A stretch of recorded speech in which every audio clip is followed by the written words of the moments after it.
Hello and welcome to Wiise. In this video, you will not only see how to create customers in Wiise, but also how to include additional details against your customers, such as parent-child billing, multiple shipping locations, and multiple currency.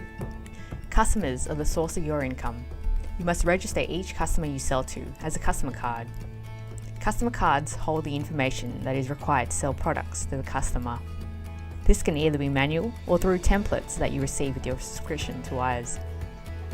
Depending on your role center, this can be done by either navigating to the customer list page and clicking on New in the ribbon, or just by clicking on New in your role center and choosing the customer.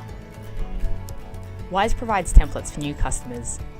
Here are templates both from the trial and the industry templates you receive once you have purchased a subscription of Wiise. If the template meets your requirements, highlight the line and click on OK. This populates the default accounting details of the customer card with the specifics from the template that we chose. The customer card is given an incremental number from the designated number series. Here it is, C10.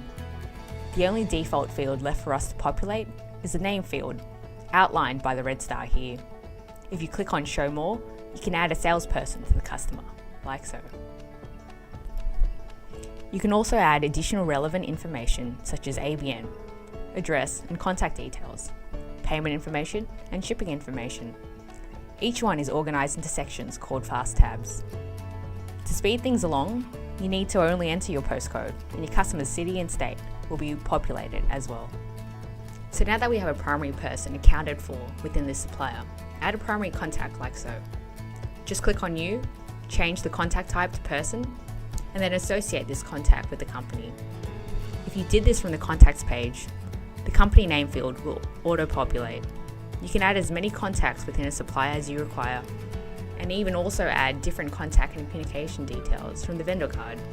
That way, when in a sales order and when you choose a specific contact, the details will pre-populate the order and not the default customers. And lastly, an email.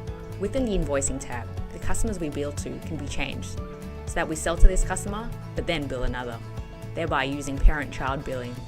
You can see posting groups pre-populated based on the template you chose. These are default fields required to process against this customer. Hover over Gen Business and GST posting groups to see the purpose. If this was a foreign customer, we could also include the currency as well as price or discount groups. Within payments, you can enter details that will streamline processing payments to this customer.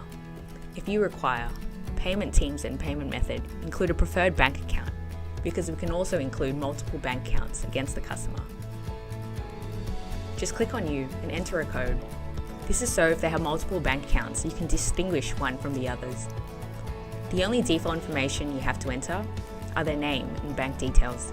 You can also enter contact and communication details within here if you need to. You lastly can assign a location or warehouse against your customer so that any sales orders made will auto-populate to be shipped from this location.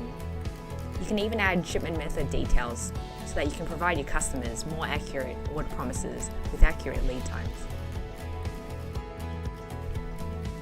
To finish this off, let's give your new customer a picture. You can now find your new customer in your customer list page. Great, you've just created a new customer in Wiise. Thank you for watching.